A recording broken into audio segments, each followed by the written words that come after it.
does all these dreadful things with positive enthusiasm. He's also very much less intelligent than... And the terrible thing is, it leads constantly to contempt, to distrust, to that sense we're being lied to. Hold on tight, because what you hear will amaze you to the depths of your soul. Starmer is willing to do anything to control the situation, and this is just outrageous. As a lawyer, he should take care of people, but instead he neglects us and our desires. He just turns a blind eye to it. Historian David Starkey has revealed his true identity. It's a sensation. Well, Starmer is a natural authoritarian, and one of the things we need to talk about, he presents himself as a policeman. We've never had a prime minister who presented himself as a policeman before. We had a great prime minister, Robert Peel, who invented our police force, but with the deliberate idea it was not by force, it was not by violence, it wasn't by water cannons, it was by consent. It wasn't neo-military, it wasn't an army of occupation. And Starmer, of course, represents that worst, that, as in so many other ways, continental tendency. And he is every single thing he says, he does, everything that Yvette Cooper, the Home Secretary, does, makes things worse. Just 2 months after he became Prime Minister, he was already mired in scandals and turned society against him. His authoritarian methods of governance create a horribly unfair two-tier society where any dissent is suppressed and freedom is granted only to those who blindly follow his opinion and support the Labour Party. After the conflict with Elon Musk, he did not hesitate to promise to impose strict control over social networks in order to stifle the spread of fake news. He even repealed the cancel culture bill, which was supposed to protect freedom of speech at universities. His actions to restrict freedom of speech are not just government interference, they are a real attack on people's rights. He clearly does not care about the real causes of problems in society, instead focusing his efforts on the war against ordinary citizens who have the courage to express unpopular opinions. Enthusiasm. He's also very much less intelligent than Tony Blair.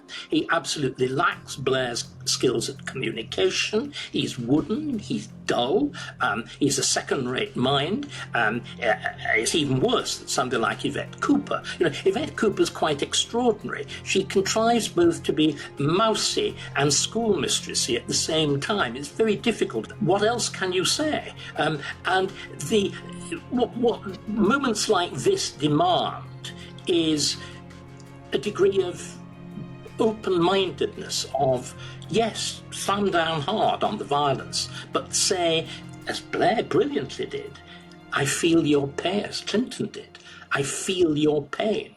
I mean, what was striking about both Blair and Clinton, not unlike Hillary, unlike Starmer, they understood their opponents. Starmer is completely destroying the UK's defences. The programme to create the British sixth-generation fighter Tempest in cooperation with Japan and Italy has been threatened by a review of defence policy which aims to severely reduce defence contracts. British military analysts are panicking and warning that the straw may conclude that these investments are not worth the effort. The cost of the Tempest programme is a whopping £12 billion. And there is a huge hole in the UK budget. There is simply no money.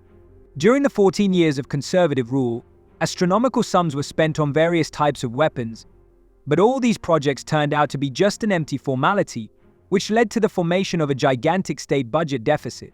This is not just a failure, it is a real disaster, and its consequences can be terrible for the security of the country. The enormous difference is Blair had flair.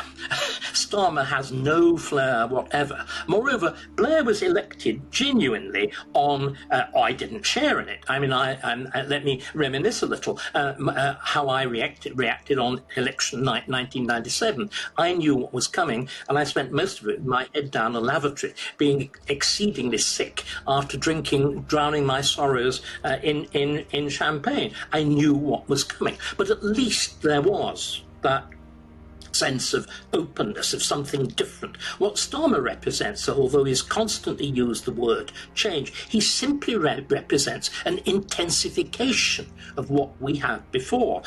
The Tories did it half-heartedly. He does all these dreadful things with positive enthusiasm. The riots turned into a real shock for the whole country. It became an unexpected national crisis, and Starmer, it would seem, had to restore the rule of law and order. But his actions turned out to be overly radical and even cruel. He called for an army that used ruthless force against peaceful people who showed no aggression. As a result, there were many arrests, and the courts began to impose completely inadequately harsh sentences. These people who posed no threat ended up in prison. It's just absurd. Derek Drummond, who turned himself into the police and pleaded guilty, received 3 years in prison. Instead of punishing the real criminals, he sends ordinary hooligans to jail, which is simply unbearable. He urgently needs to look for ways to reduce public concern rather than inflame it, especially on migration issues. They'll continue exactly as they are. What could be? Has there been a worse beginning to a government? And also, it's the deliberate lying, the utter clumsy transparency of the thing. Again, his Downing Street speech with all this language of being unburdened by doctrine of public service and all the rest of it. It makes Margaret Thatcher's invocation of St. Francis of Assisi look like a job description. The terrible thing is, it leads constantly to contempt, to distrust, to that sense we're being lied to. Starmer did everything possible to come to power, and it is not surprising that today many conversations come down to Blair. People are anxiously wondering, has Starmer become the new Blair? He is facing a government that has led the country into an economic crisis, and this evokes painful associations with 1997. In one important but often ignored comment, Starmer candidly stated that if the next government fails to demonstrate real change for the better, this national pessimism could turn into deep apathy. We have experienced 15 long years of stagnant living standards, a sharp decline in the number of homeowners, and a catastrophic deterioration in the quality of public services. Even Brexit, which was supposed to be a lifeline, turned out to be just an empty promise. Migration continues to grow, the economy is stuck in place, and taxes are only increasing. We are tired of the government's inaction and its absurd decisions that bring nothing but disappointment and fear for the future. We need changes, not just words. We speak now. Unfortunately, the decision was taken that you simply shut people up. If you do not debate a question, if you do not discuss it, if you do everything you can to make it undiscussable, then I'm afraid it's like a sore in the body. It's an untreated wound. It becomes deeper and deeper and more septic until finally it bursts horribly to the surface. And I'm using a deliberately foul metaphor because what's going on now is foul. Starmer, by the way, is well aware that he is considered boring, and it would seem should have thought about changes. But no, he is not going to change and instead tries to silence everyone who dares to express this opinion. When he found out that members of his shadow cabinet called him a boring politician, he was overcome with anger. In a rage, he demanded that his colleagues stop discussing him with journalists as if this could change the situation. However, more and more people are openly criticizing him for failing to articulate what the Labour Party actually stands for. He cannot arouse the slightest interest or enthusiasm from the public about his leadership, and this causes general disappointment. Starmer immediately resorts to the iron fist, the mere language of the policeman. Can you imagine a prime minister advertising that he was a public prosecutor? This sounds like something out of Eastern Europe, doesn't it?